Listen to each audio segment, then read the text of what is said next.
Hello everyone, this is Raj. I welcoming you all in my channel, The Civil Network. This channel basically based on the civil engineering related stuff. And if you wanted to know more about this channel, check out the video description below. ठीक है, चलिए। तो जो हमारी previous video थी उसमें हमने समझा था कंक्रीट के बारे में और कंक्रीट के कॉन्स्टिट्यूएंट्स के बारे में और उनका क्या रोल होता है कॉन्स्टिट्यूएंट का कंक्रीट में, वो देखा था और कुछ क्वेश्चंस देखे थे। तो देखिए आज हम क्या पढ़ने वाले हैं। आज देख रहे हैं हम क्लासिफिकेशन ऑफ कंक्रीट के बारे में। ठीक है।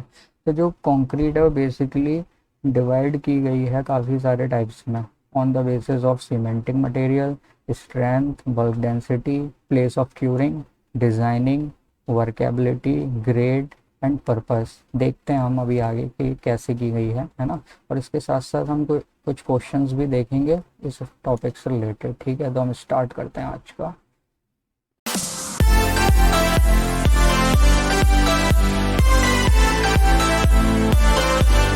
तो क्लासिफिकेशन ऑफ कंक्रीट। तो हमारा जो सबसे पहला क्लासिफिकेशन है वो बेस्ड ऑन है सीमेंटिंग मटेरियल के, जिसमें आ रहे हैं lime concrete, gypsum concrete, cement concrete, asphalt concrete, polymer concrete. तो मैं बताना चाहूँगा कि कैसे मतलब इसमें लाए करते हैं। तो जैसे कि मैंने अपनी प्रीवियस वीडियो में आपको बताया था कि जो कंक्रीट होता है वो मिलकर बनता है cement plus coarse aggregate plus fine aggregate plus water. तो इसमें जो ये सीमेंट होता है वो क्या होता है, बाइंडर होता है, बाइंडर की तरह एक्ट करता है। तो ऐसे ही अगर किसी कंक्रीट में हमने सीमेंट की जगह लाइम ऐड कर दिया एज अ बाइंडर तो वो बन जाएगी हमारी लाइम कंक्रीट। ऐसे ही हमने अगर गिप्सम कर दिया तो वो बन जाएगी गिप्सम कंक्रीट। सीमेंट कर दिया तो वो तो होता ही है, जो अपनी बेसिक कंक्रीट होती है ना, उसमें सीमेंट यूज़ किया जाता है एज अ बाइंडर। जैसे एसफाल्ट कर दिया, बाइंडर में यूज़ है ना सीमेंट की जगह, तो वो सीमेंट कंक्रीट हो गया। और ऐसे ही हमने पॉलीमर कर दिया तो पॉलीमर कंक्रीट हो गया। हमारा जो सेकंड है वो है on the basis of strength, या बोल सकते हैं रेजिस्टेंस टुवर्ड्स कंप्रेसिव लोड, है ना। जो कंप्रेसिव लोड आएगा कंक्रीट के ऊपर उसको रेजिस्ट करने की स्ट्रेंथ, उसके बेसिस पर। तो हमारे उसमें लो स्ट्रेंथ कंक्रीट है, मीडियम स्ट्रेंथ कंक्रीट है, हाई स्ट्रेंथ कंक्रीट है। तो लो स्ट्रेंथ कंक्रीट वो कंक्रीट होती हैं जिनकी जो कंप्रेसिव स्ट्रेंथ है वो 20 न्यूटन पर एम स्क्वायर से कम होती है। ठीक है। मीडियम होती हैं जिनकी जो रेंज होती है वो 20 से 40 न्यूटन पर एम स्क्वायर के बीच में लाई करती है, वो होती है हमारी मीडियम स्ट्रेंथ कंक्रीट। और वो कंक्रीट जिसकी जो स्ट्रेंथ है वो 40 न्यूटन पर एम स्क्वायर से ज़्यादा होती है उसे हम बोलते हैं हाई स्ट्रेंथ कंक्रीट। अब जो हम इसकी जो स्ट्रेंथ कैलकुलेट करते हैं कंक्रीट की, उसके लिए हम कंप्रेसिव स्ट्रेंथ टेस्ट का यूज़ करते हैं, कंप्रेसिव स्ट्रेंथ टेस्ट। हम इसमें क्या है, कंक्रीट के क्यूब बनाते हैं 150 mm by 150 mm by 150 mm के, है ना। 150 mm स्क्वायर की जो टोटल वॉल्यूम रहती है जिसकी, उसके ऊपर हम कंप्रेसिव लोड डालते हैं। तो इससे जिस लोड पे वो फेल कर जाता है और वो लोड उस कंक्रीट की कंप्रेसिव स्ट्रेंथ हो जाती है। ठीक है। जिस पॉइंट पर फेल करता है ये याद रखना है ना, उस वाले पॉइंट को। तो इसलिए, है ना। अब हम अपना थर्ड देखते हैं। थर्ड है on the basis of bulk density या यूनिट वेट। तो इसमें है हमारे फोर। पहला है extra light weight concrete, second is light weight concrete, third dense weight concrete और fourth is super heavy weight concrete.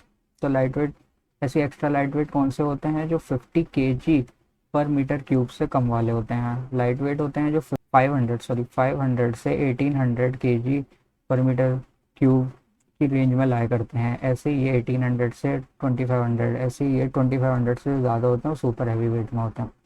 अब यहाँ पे केजी पर मीटर क्यूब है। तो यहाँ पे जैसे हम जानते हैं कि जो डेंसिटी होती है वो मास पर यूनिट वॉल्यूम होती है ना। तो मास की यूनिट यहाँ पे केजी, वॉल्यूम की यूनिट यहाँ पे मीटर क्यूब। इस तरीके से इसकी यूनिट बनती है। और यहाँ पे एक और मैं बताना चाहूँगा, यूनिट वेट। यूनिट वेट जैसे हम गामा से डिनोट करते हैं, तो यूनिट वेट का फॉर्मूला क्या होता है, वेट अपॉन वॉल्यूम। तो इस केस में यूनिट क्या हो जाती है यूनिट वेट की, किलो न्यूटन, जो कि वेट की यूनिट, अपॉन वॉल्यूम की यूनिट मीटर क्यूब। इनके बीच में एक रिलेशन भी होता है। रिलेशन क्या बोलता है कि 1 kg फोर्स पर मीटर क्यूब, जिसको हम लिख सकते हैं, और 1 kg पर मीटर क्यूब, वो इक्वल्स टू होता है 10⁻⁻2 kilo Newton per metre cube की। ये एक इम्पॉर्टेंट रिलेशन है, इसको याद रखना, ये आगे अब ये क्वेश्चन में भी यूज़ होगा, है ना। चलिए अब हम आगे बढ़ते हैं अपने नेक्स्ट कैटेगरी पे। तो जो हमारी नेक्स्ट कैटेगरी है वो है based on the place of curing, curing की प्लेस पे, ठीक है। तो हमें दो इसमें डिवाइड की गई हैं, एक है इंस्टू क्यूरिंग कंक्रीट और एक है प्रीकास्ट क्यूरिंग कंक्रीट। तो वैसे तो ये नाम से ही पता चल रहा है कि इंस्टू वो कंक्रीट होंगी जो कि साइट के ऊपर कास्ट करी गई होंगी और क्योर की गई होंगी, और प्रीकास्ट वो होंगी जो कि पहले से बनी बनाई होंगी और पहले से क्यूरिंग वगैरह कर रखी होगी जिसकी। तो वही लिखा है कि concrete is poured on the site. हाँ, वो तो यही लिखा है कि जो कंक्रीट साइट पर बनी है और वहीं क्योर हुई है उसे इंस्टू कंक्रीट बोलेंगे। और जो cast at different location and transport to the site, मतलब कि जो अलग अलग मतलब डिफरेंट लोकेशंस पे बनी है, जैसे लैब्स में, इंडस्ट्रीज में, है ना, और फिर उसके बाद क्योर वेयर होके वो सीधे साइड पे पहुंचती हैं, उनको प्रीकास्ट कंक्रीट बोल देते हैं। अब हमारा फिफ्थ है based on the designing.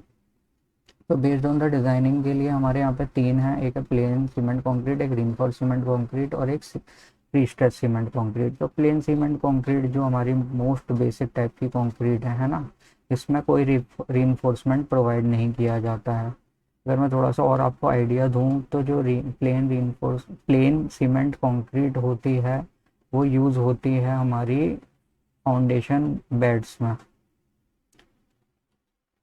Foundation beds बोलें तो जो हमारा एक्सकवेशन होता है, जैसे जब हम एक्सकवेशन करते हैं फाउंडेशन के लिए, तो जब फाउंडेशन एक्सकवेट करने के बाद हम इस पीसीसी की डायरेक्ट लेयर यहाँ पर बिछाते हैं। हम डायरेक्ट यहाँ पे फाउंडेशन नहीं बना सकते सैंड के ऊपर, है ना, उसके लिए हमें पहले यहाँ पे पीसीसी की लेयर एक बिछानी पड़ती है, उसके बाद फिर इसके ऊपर फाउंडेशन का कंस्ट्रक्शन शुरू करते हैं, है ना। अब हमारी जो सेकंड है वो रीइंफोर्स सीमेंट कंक्रीट, जो कि सबसे ज़्यादा यूज़ में ली जाती है, सारा building construction reinforcement cement concrete से होता है ना। पता ही है कि जो हमारा कंक्रीट का मेंबर होता है उसमें स्टील की रीइंफोर्समेंट दी जाती है, उसे हम आरसीसी बोल देते हैं, है ना। अब हमारा जो थर्ड है वो प्री स्ट्रेच सीमेंट कंक्रीट होती है। ये बोला जाए तो सबसे ज़्यादा स्ट्रॉन्गेस्ट जो कंक्रीट है वो है प्री स्ट्रेच सीमेंट कंक्रीट, क्योंकि इसमें क्या करते हैं, इंटरनल स्ट्रेसेस दे देते हैं प्लेसिंग, मतलब सेटिंग कंक्रीट को सेट करने से पहले ही। अगर जैसे एग्जांपल दूं मैं, तो एक सेक्शन मान लीजिए या मेंबर मान लीजिए कंक्रीट का, उसके अंदर जैसे स्टील का हमने रिइंफोर्समेंट दिया, तब हम क्या करते हैं कि हम सबसे पहले इसमें स्टील को पहले से ही टेंसाइल फोर्स दे देते हैं, स्ट्रेच कर देते हैं, है ना, टेंसाइल फोर्स दे देते हैं। उसके बाद क्या है, यहाँ पर कंक्रीट पोर करते हैं। कंक्रीट पोर करने के बाद उसको सेट होने देते हैं। सेट होने के बाद में हम यहाँ से जो टेंसाइल फोर्स दे रहे थे उसको हम लीव कर देते हैं। तो इसकी उससे क्या होता है कि मेंबर के अंदर एक कंप्रेसिव फोर्स, कंप्रेसिव स्ट्रेस अपने आप से डेवलप हो जाता है, जो कि काउंटरएक्ट करता है हर उस एक्सटर्नल फोर्स को जो उसके ऊपर आएगा। इसलिए इसका जो यूटिलाइजेशन है वो बहुत ही ज़्यादा मतलब एडवांस उस पर है। और जो heavy heavy section, heavy heavy construction होते हैं, जैसे ब्रिज कंस्ट्रक्शन हो गया या डैम कंस्ट्रक्शन हो गए, रेलवेज के स्लीपर हो गए,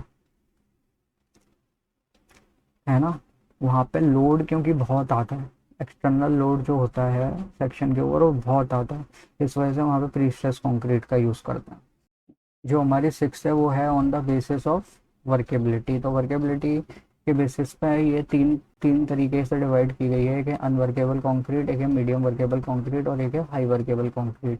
तो अनवर्केबल कंक्रीट वो कंक्रीट होती है जो कि सबसे कम उसमें यूज़ की जाती है, मतलब मिनिमम यूजेज है काफ़ी, इसका ज़्यादा यूज़ नहीं करती, और इसका जो मिक्सचर होता है वो लेस अमाउंट ऑफ वाटर होता रहता है उसमें, इस वजह से काफ़ी सूखा सूखा सा मिक्सचर होता है।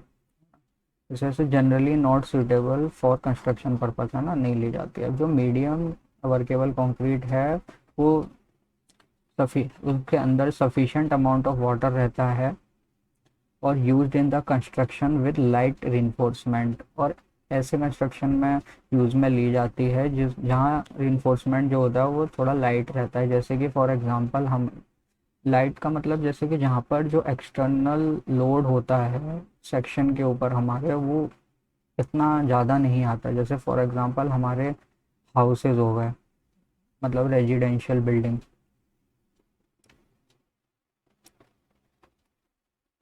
तो इस टाइप के कंस्ट्रक्शन में हम मीडियम वर्केबल कंक्रीट को यूज़ करते हैं। और हमारी जो थर्ड है वो है हाई वर्केबल कंक्रीट। इसमें मोर अमाउंट ऑफ वाटर रहता है, मतलब इससे भी ज़्यादा, मीडियम से भी ज़्यादा, और ये यूज्ड होती है कंस्ट्रक्शन में जहाँ हैवी रिइंफोर्समेंट की रिक्वायरमेंट होती है, जहाँ पर जैसे मतलब कि जहाँ पर जो एक्सटर्नल लोड रहता है स्ट्रक्चर के ऊपर वो काफ़ी ज़्यादा रहता है। ठीक है, काफ़ी ज़्यादा रहता है। फॉर एग्जांपल जैसे हमारे जैसे डैम्स हो गए, डैम्स में क्योंकि वाटर का प्रेशर बहुत ज़्यादा रहता है डैम के ऊपर, है ना। और ब्रिजेस हो गए, ब्रिजेस का क्योंकि सेल्फ वेट भी अपना काफ़ी होता है ना। तो ये कुछ एग्जांपल हो गए हाई वर्केबल कंक्रीट के, है ना, कि यहाँ यूज़ की जाती है। चलिए, तो जो हमारा जो सेवेंथ है वो है on the basis of grade, है ना। तो ग्रेड क्या है, जैसे कि जो ग्रेड होता है वो एक कंक्रीट को रिप्रेजेंट करने का तरीका है on the basis of strength, जो कि कंक्रीट को 28 डेज के बाद जो अचीव होती है स्ट्रेंथ, जैसे मानते हैं मोस्टली 99 टू 100% 28 डेज के बाद अचीव हो जाती है कंक्रीट में स्ट्रेंथ। तो उसको रिप्रेजेंट करने का एक तरीका होता है जो कि ग्रेड से किया जाता है। जैसे कि हम एग्जांपल ले लें M5 का, तो M5 एक ग्रेड ऑफ कंक्रीट है जिसमें जो M है वो रिप्रेजेंट करता है मिक्स को, और जो 5 जो है इसमें वो रिप्रेजेंट करता है इसकी कंप्रेसिव स्ट्रेंथ को, जो कि 28 डेज के बाद अचीव हुई है, सेटिंग के 28 डेज के बाद, है ना। तो इस तरीके से जो हमारे लीन मिक्स हैं, जैसे इनको चार उसमें डिवाइड किया गया है, तो जो लीन मिक्स हैं उसमें ग्रेड आते हैं M5 और M7.5। ऑर्डिनरी कॉन्क्रीट्स में आते हैं M10, M15, M20। Standard concrete में आते हैं M25, M30, M35, M40, M45, M50, M55। High strength concrete में आते हैं M60, M65, M70, M75, M80। चलिए, तो जो हमारा लास्ट टाइप है वो है on the basis of purpose. Purpose means कोई जैसे स्पेशल अगर कोई पर्पस के लिए कंक्रीट बनाई जा रही है ना। जैसे कि फॉर एग्जांपल यहाँ पे देखिए इतने सारे एग्जांपल के तौर पर हैं, जैसे लाइट वेट कंक्रीट बनानी है, एयर एंड ट्रेन कंक्रीट बनानी है, पॉलीमर कंक्रीट बनानी है, सेल्फ कॉम्पैक्टिंग कंक्रीट बनानी है, फाइबर रीइंफोर्स्ड कंक्रीट बनानी है, फ्लाई ऐश कंक्रीट बनानी है, सिलिका फ्यूम स्लैग बेस, है ना, इस तरीके की। इस पूरे टॉपिक पर एक डेडिकेटेड वीडियो आएगा जिसमें मैं आपको बहुत ही डिटेल में समझाने की कोशिश करूँगा इन कंक्रीट की प्रॉपर्टीज़ के बारे में, है ना। अभी तो ये वीडियो ऑन केवल क्लासिफिकेशन पे था कंक्रीट के ऊपर, इसलिए मैं इतना डिटेल में नहीं गया हूँ इस वीडियो को लेकर। नहीं तो इस टॉपिक में काफ़ी कुछ समझाने को, क्योंकि एक एक जो कंक्रीट है डिफरेंट तरीके की, उसकी डिफरेंट डिफरेंट प्रॉपर्टीज़ हैं, तो वीडियो आएंगी उस पर, ठीक है। चलिए, अब हम कुछ क्वेश्चंस देख लेते हैं इस टॉपिक से रिलेटेड। तो हमारे जो पहला क्वेश्चन है वो है the concrete having bulk density between 50 kilonewton per metre cube to 80 kilonewton per metre cube is known as. तो अभी जैसे हमने पढ़ा था, देखिए मैं दिखाता हूँ,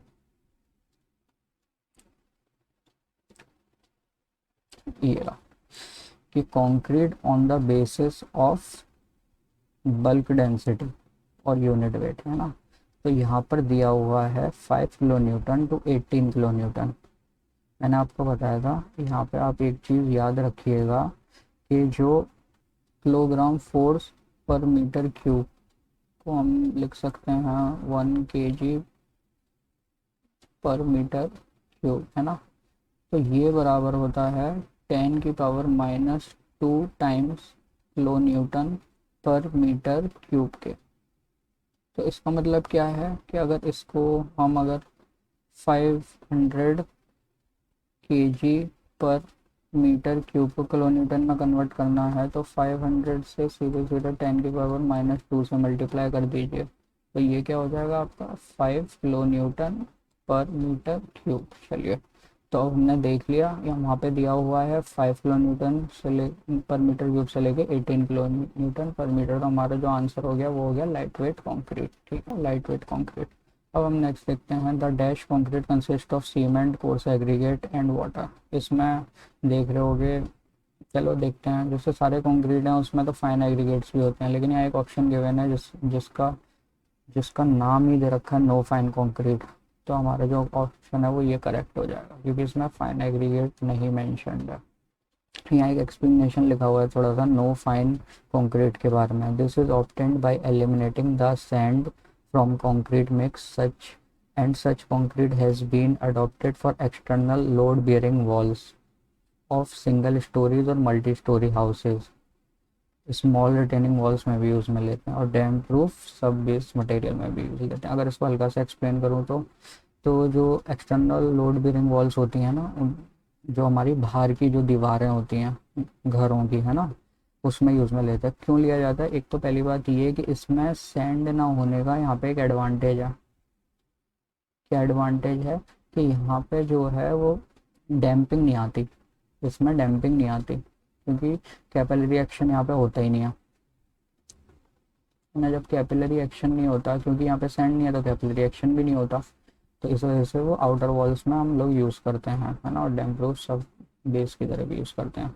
अब हमारा थर्ड क्वेश्चन है, in situ concrete can be classified on the basis of which type of concrete. जो इंस्तु कंक्रीट है, आपने इंस्तु पढ़ा होगा, अभी आप वीडियो को बैक करके देखना। तो जो इंस्तु कंक्रीट है वो एक टाइप की कैसी कंक्रीट है, मतलब क्लासिफिकेशन। तो on the basis of consistency, on the basis of curing, on the basis of strength और on the basis of bulk density. तो वो है on the basis of curing. हमने पढ़ा था इंस्तु क्यूरिंग कंक्रीट और प्रीकास्ट क्यूरिंग कंक्रीट, तो वही है ना। Now fourth question, M10 grade concrete. तो M10 ग्रेड का कंक्रीट जो है वो किस टाइप का है?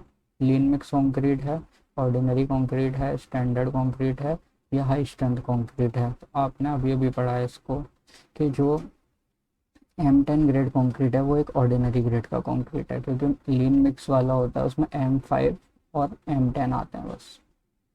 M7.5 सॉरी, M7.5 आता है बस, है ना। और M10 किस में आता है? यहाँ से M10 इसमें आता है, इसलिए, है ना। हमारा लास्ट जो आज का क्वेश्चन है, the use of light weight concrete result the reduction of cost to extent of. मतलब जो अगर लाइट वेट कंक्रीट को हम यूज़ करते हैं तो वो कॉस्ट में कितना रिडक्शन कर देती है, कितना कॉस्ट को डिक्रीज कर देती है हमारी कंस्ट्रक्शन की। तो ये एक नोट पॉइंट की तरह याद कर लेना इसको, है ना। तो 30 से 40% हमारी कंस्ट्रक्शन कॉस्ट को रिड्यूस कर देती है। इसका अगर हम एक्सप्लेनेशन देखें हल्का सा, तो क्यों है ऐसा? क्योंकि the reduction in weight of concrete, क्योंकि लाइट वेट है तो reduction in weight of concrete helps in easy removal, transport and erection of precast products। ठीक है, इस वजह से। चलिए, थैंक यू।